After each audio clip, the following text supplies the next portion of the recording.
नमस्कार. छायाज रेसिपीजमध्ये आज आपण कुरमुऱ्यांपासून खूपच मस्त अशा 2 रेसिपीज बनवणार आहोत, ज्या तुम्ही नाश्त्यासाठी अगदी झटपट बनवू शकता. बनवूया पहिली रेसिपी.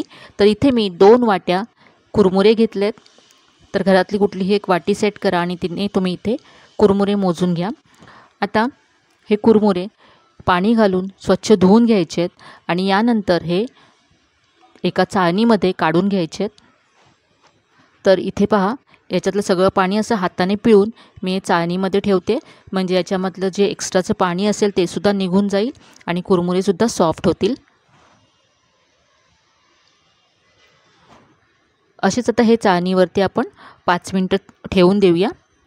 तर 5 मिनटानंतर पहा, हे कुरमुरे पूर्ण सॉफ्ट झालेत आणि याच्यातलं सगळं पाणी निघून गेलं आहे. आता हे मी एका बाउलमध्ये काढून घेते.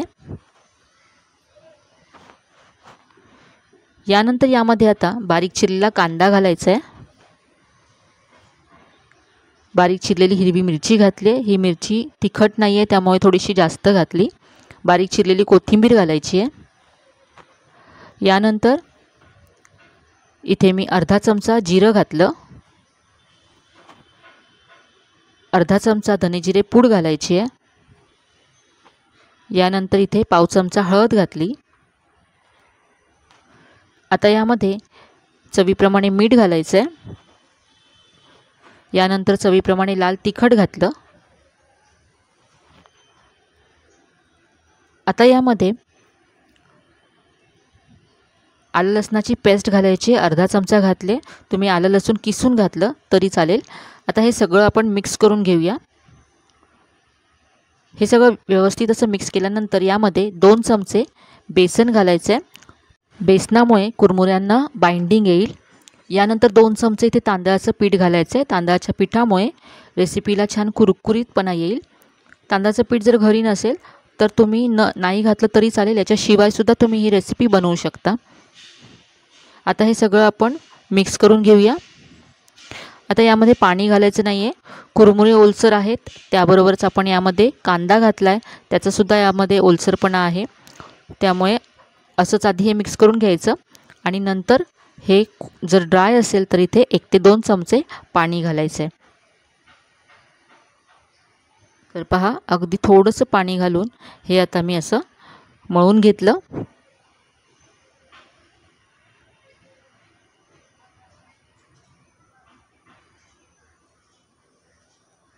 सगळं छान एकजीव करून असं मळून घेतल्यानंतर याची आता आपल्याला वडे बनवायचे आहेत किंवा टिक्की बनवायची आहे. तुम्हाला हवा तो तुम्ही शेप याला देऊ शकता. मी आज याचे असे वडे बनवते.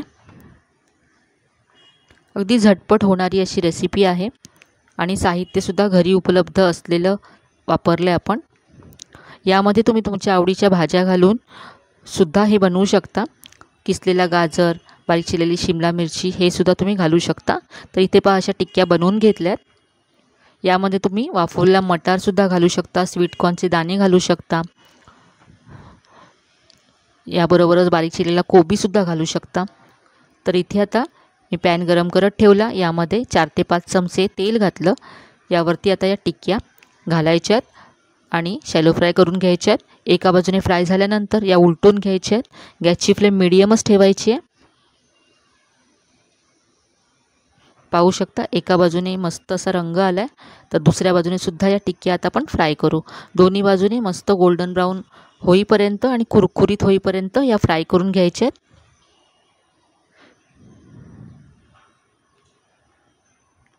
अगदी झटपट अशी होणारी रेसिपी आहे आणि चवीला खूपच मस्त लागते. तर इथे पहा, दोन्ही बाजूने ह्या टिक्क्या मी फ्राय करून घेतल्यात. काढून घेऊया. अगदी कुरकुरीत झाल्यात. तर इथे मी टोमॅटो केचप बरोबर या सर्व केल्या. तुम्ही कुठल्याही चटणीबरोबर सर्व करू शकता किंवा अशासुद्धा या खूप छान लागतात. तर इथे पहा, मी तुम्हाला एक तोडून दाखवते. आतपर्यंत या क्रिस्पी होतात. तर सध्या पावसाळा सुरू आहे, काहीतरी चमचमीत खावंसं वाटलं की तुम्ही झटपट ही रेसिपी बनवू शकता. तर ही होती आपली मस्त चटपटीत अशी कुरमुऱ्यांपासून बनणारी पहिली रेसिपी. आता बनवूया दुसरी रेसिपी. इथे मी 2 कप कुरमुरे घेतलेत. तर या कपाने मोजून मी कुरमुरे घेते. तुम्ही घरातली कुठली एक वाटी सेट करून तिने 2 वाट्या कुरमुरे इथे मोजून घेतले तरी चालेल. आता या कुरमुऱ्यांमध्ये पाणी घालायचं आहे भरपूर.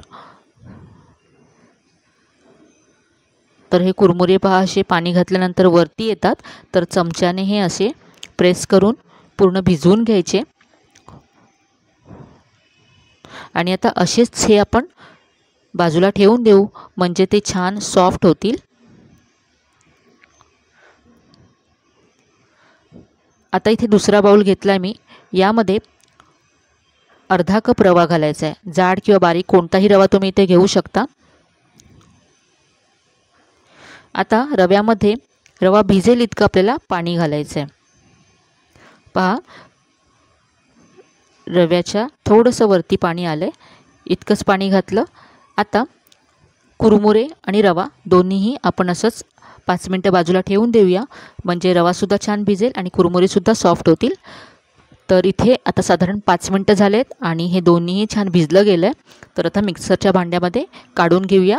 आपल्याला हे वाटून घ्यायचं आहे. तर इथे कुरमुरे आणि रवा दोन्हीही मिक्सरच्या भांड्यामध्ये काढून घेतल्यानंतर यामध्ये 2 चमचे बेसन घालायचे. 2 मोठे चमचे बेसन मी इथे घेतलं. यानंतर 2 चमचे इथे गव्हाचं पीठ घालायचे. आता यामध्ये अर्धा चमचा साखर घालायची आहे आणि यानंतर इथे आता अर्धा चमचा मी मीठ घातलं आहे. यानंतर यामध्ये अर्धा कप दही घालायचे. थोडंसं आंबट दही इथे घेतलं आहे.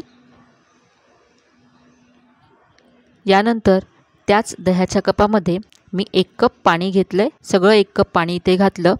आता हे मिक्सरला आपण फिरवून घेऊया आणि अगदी स्मूथ असं हे वाटून घ्यायचं आहे. तर इथे पहा, अगदी बारीक करून घेतलं आहे. यामध्ये अजिबात कुरमुरे राहता कामा नयेत. अगदी स्मूथ अशी पेस्ट ही तयार करून घ्यायची आहे.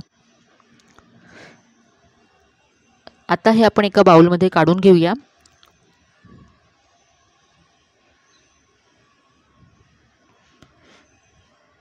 तर हे आता मी 10 मिनटं असं झाकून ठेवते. यामध्ये रवासुद्धा आपण घातला आहे, त्यामुळे छान फुलण्यासाठी आपण हे असं झाकून ठेवतो आहे.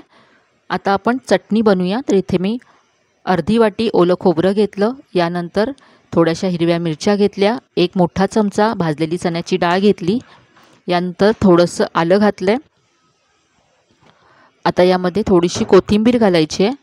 चवीप्रमाणे यामध्ये मीठ घालायचं आहे आणि यानंतर पाणी घालून ही चटणी वाटून घेतली. तर ही वाटलेली चटणी मी एका बाउलमध्ये काढून घेतली. आता यावरती फोडणी घालूया. तर फोडणीसाठी इथे मी 1 चमचा तेल गरम करून घेतलं आहे. यामध्ये आता अर्धा चमचा मोहरी घालायची आहे. मोहरी तडतडली की यामध्ये मी अर्धा चमचा उडदाची डाळ घातली आहे. यानंतर थोडासा कढीपत्ता घातला. इथे आता मी 1 लाल मिरची तुकडे करून घातले. ही मस्त अशी फोडणी आता आपण चटणीवरती घालूया. यामुळे आपली चटणी आणखी खमंग होईल. तर ही मस्त अशी आपली चटणी तयार आहे. चटणी तयार आहे. आता आपण पुढची कृती करूया. तर इथे जे पीठ आपण झाकून ठेवलं होतं ते पाहूया. तर हे पीठ आता आधीपेक्षा घट्ट झालं आहे पहा आणि अगदी परफेक्ट झालं आहे.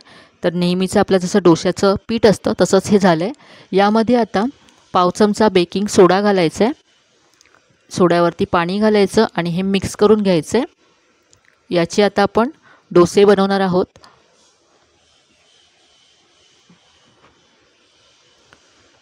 तर इथे मी गॅसवरती तवा गरम करून घेतला. याला थोडंसं असं तेल लावून घेतलं. यावरती आता थोडंसं पाणी शिंपडायचं आहे.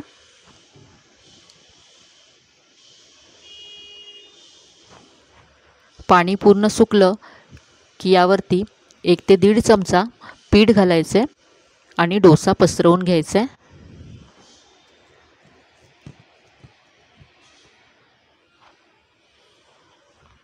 अगदी पातळ असा हा डोसा मी पसरवून घेतला आहे.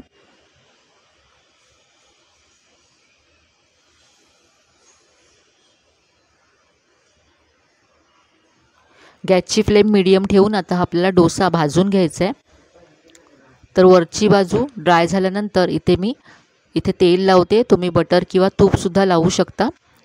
आता हा डोसा आपण कुरकुरीत करून घेऊया. पहा ब्राऊन झाला आहे डोसा खालच्या बाजूने. आता आपण हा काढून घेऊया. तुम्हाला जर जास्त कुरकुरीत हवा असेल तर तुम्ही गॅस स्लो करून हा आणखी भाजून घ्या. हा डोसा मी आता काढून घेते. आपण जी चटणी बनवली त्याबरोबर हा डोसा मी सर्व केला आहे. इथे आता मी आणखी एक डोसा तयार करून घेतला आहे. तर हा डोसा मी एकदम कुरकुरीत करून घेतला आहे. तर मस्त अशी ही आपली कुरकुरीत अशी रेसिपी तयार आहे. कुरमुऱ्यांपासून आजच्या दोन्ही रेसिपीज तुम्हाला नक्कीच आवडल्या असतील. रेसिपी कशा वाटल्या कमेंटमध्ये कळवायला विसरू नका. रेसिपी जर आवडल्या असतील तर व्हिडिओला जास्तीत जास्त लाईक करा, शेअर करा. चॅनलवर नवीन असाल तर चॅनलला सबस्क्राईब करायला विसरू नका. चला तर मग पुन्हा भेटूया अशा छान छान आणि नवीन नवीन रेसिपीसह. तोपर्यंत धन्यवाद.